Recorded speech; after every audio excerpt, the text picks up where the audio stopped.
Hi friends, my name is Jake. Welcome to Canadian Cutting Edge, and we've got a knife from a new brand.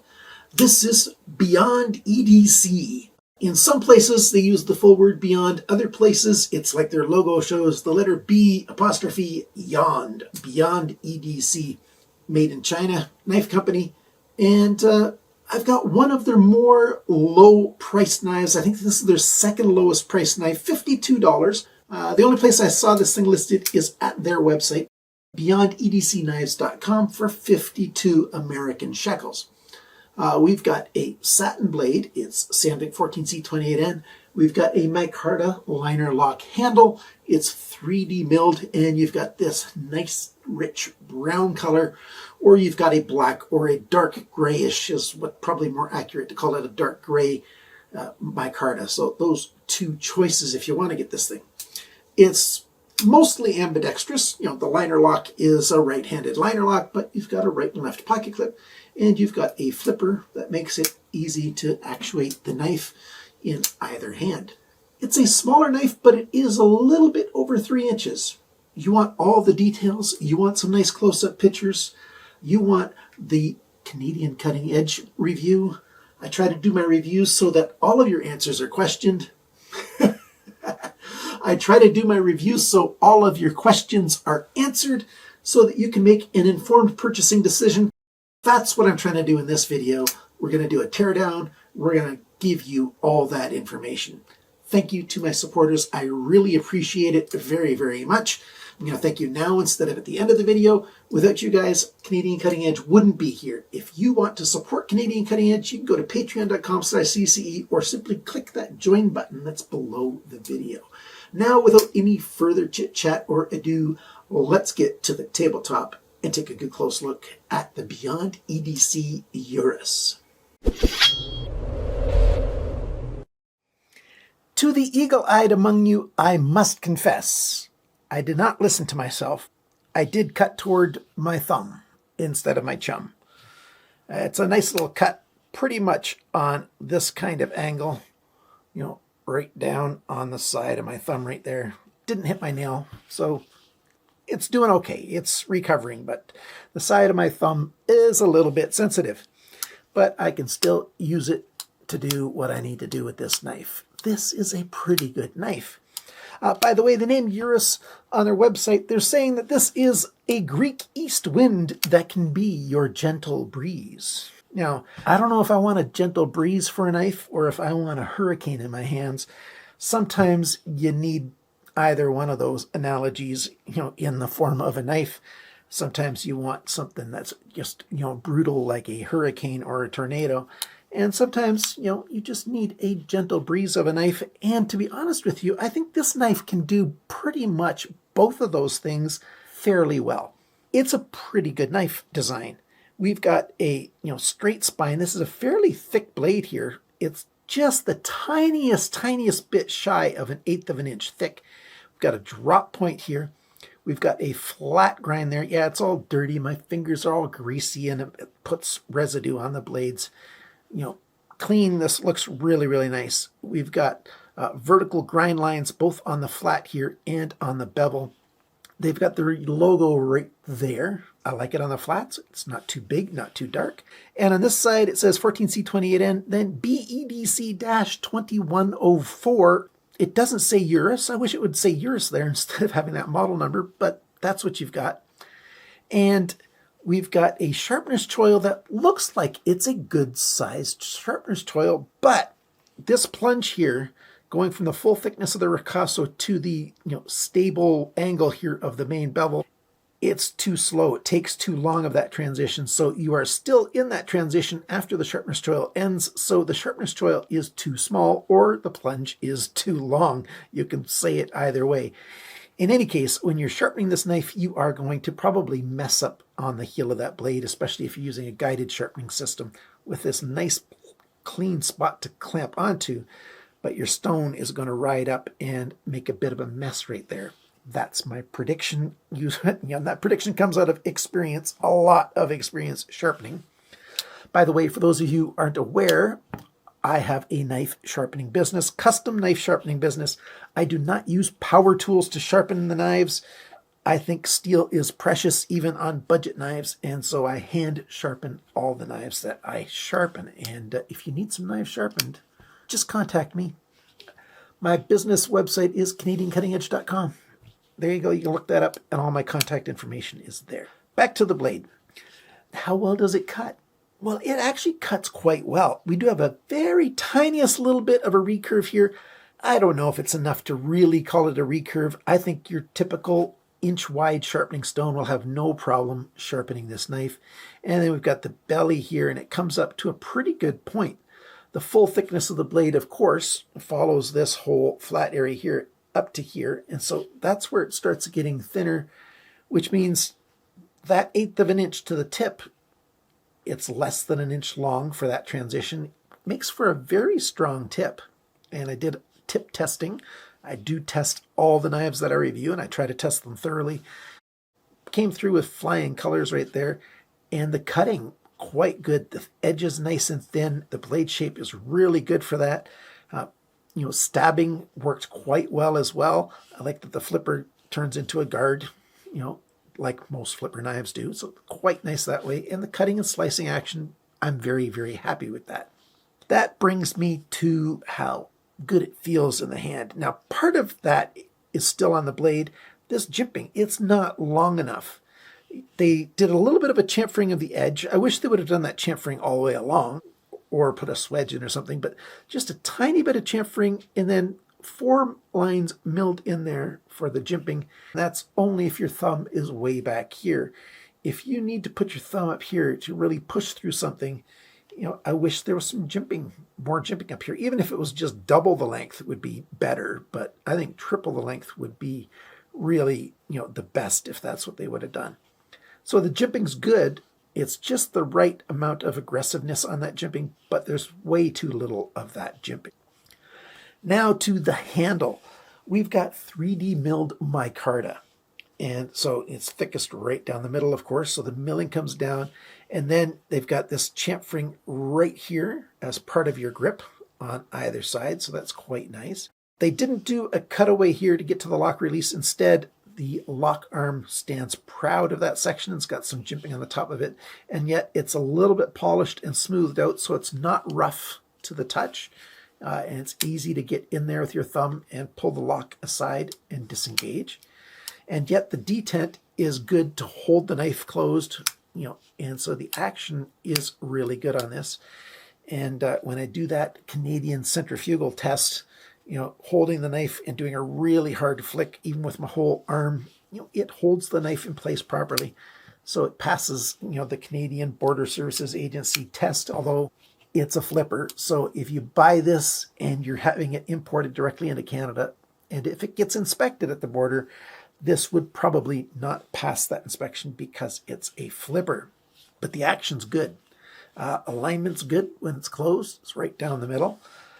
When the blade's deployed, there's no blade play, side to side, up and down. Lockup is engaged exactly where I like a brand new knife to be. So it's right at the edge, yet it's fully engaged. Lots of room to wear over. Very nicely done. I talked about the release already. We've got ball bearings in there, and I'll show you that in a minute. So quite nice.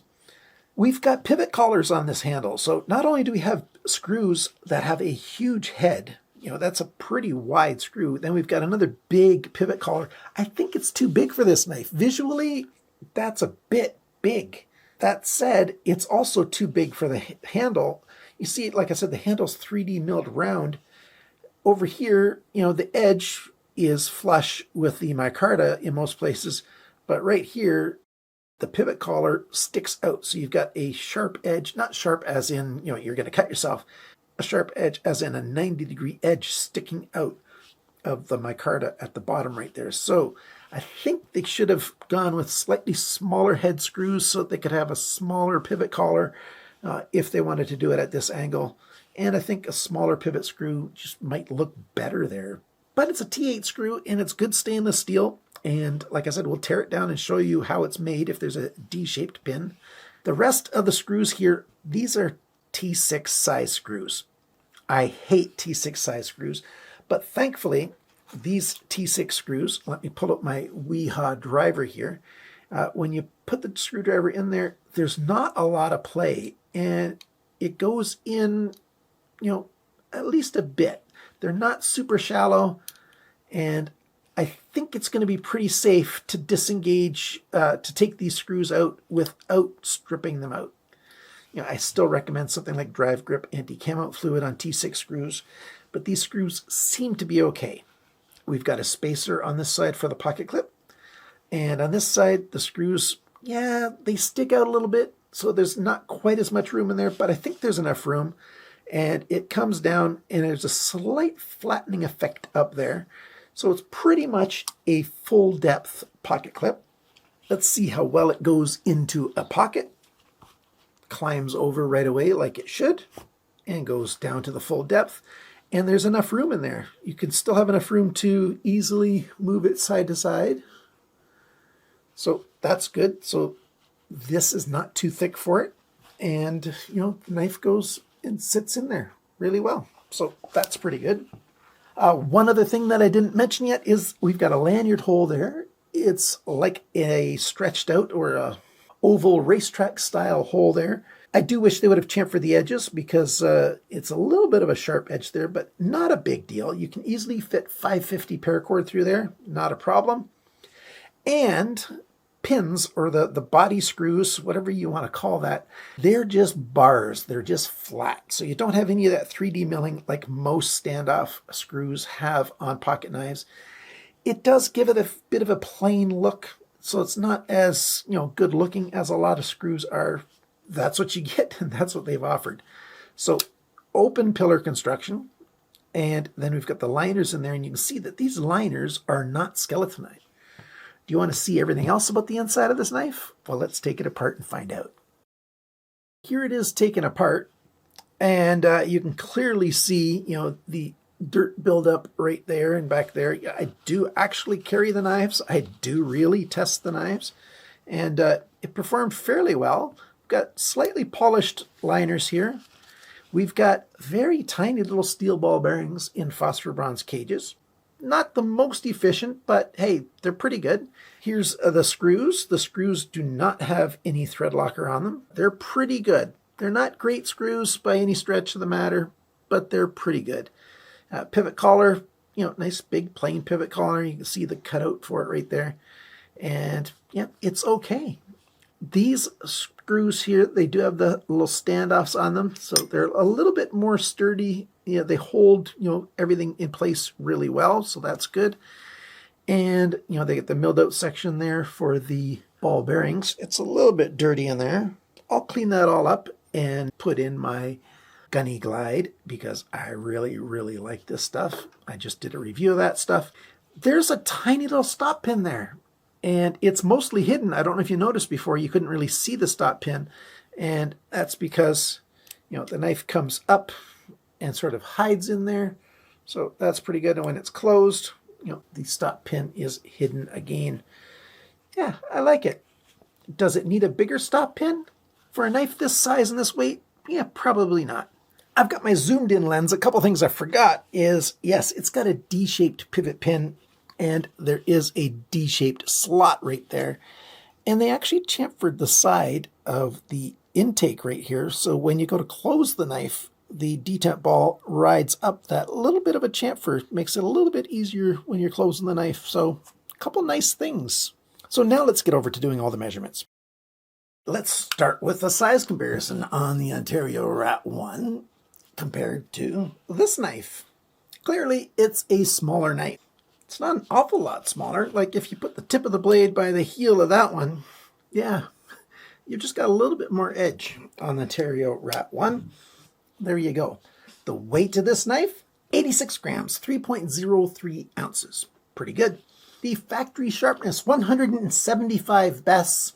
A little bit worse than average, so it wasn't sharpened terribly well. And we'll talk about the grind angles in a second. The cutting edge length, 77.5 millimeters, 3.05 inches. Blade length, tip to the closest spot on the handle there, 79.9 millimeters, 3.15 inches. Like I said, the thickness of this blade here, 3.12 millimeters. That's 0.123 of an inch. The blade depth, that's this measurement. It's largest right here, 20.6 millimeters, 0.81 inches. How thick is it behind the grind? I measure in 3 places. The average thickness right at the edge, behind the cutting edge, where on the main bevel, 0.38 millimeters, 15 thousandths of an inch. That's nice and thin. I really, really like that. The grind angles, not so good. This side's got an average of 17.45 degrees. This side's got an average of 24.9 degrees. It started at 25.5, ended at 24.3 degrees. That's 1.2 degrees of angle change along the length there.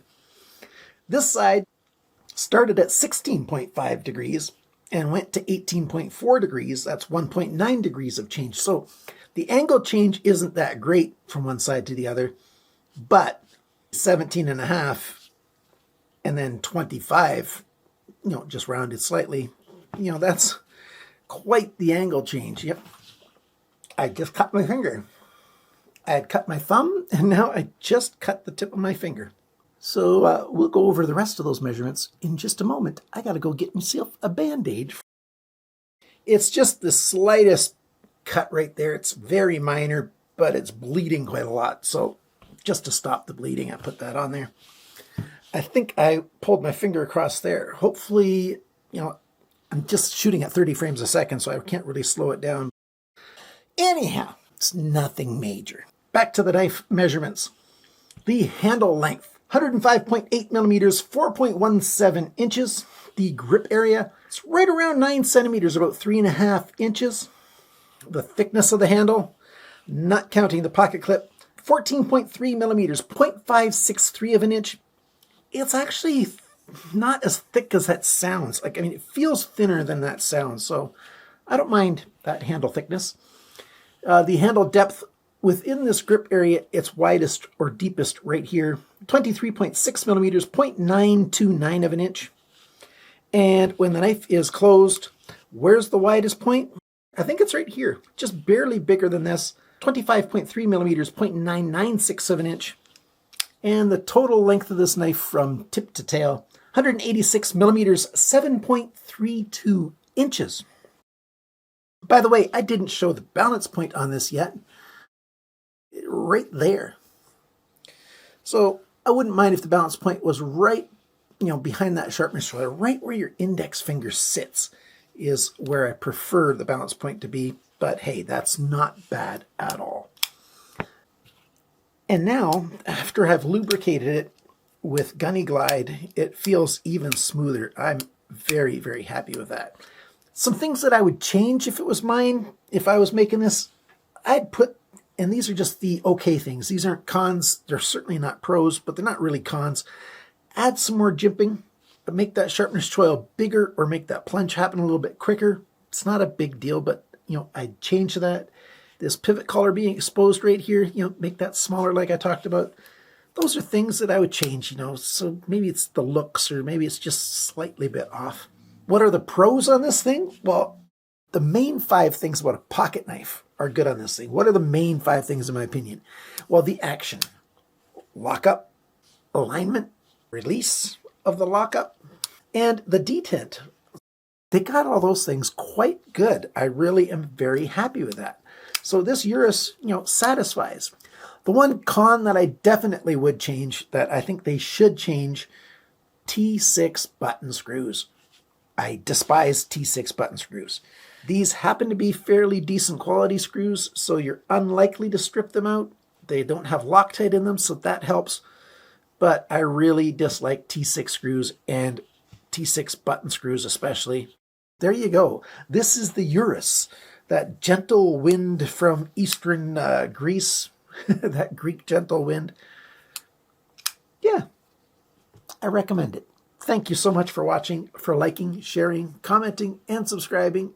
And remember, friends, always cut towards your chum, not your finger and not your thumb.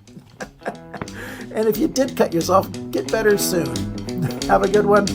Bye for now.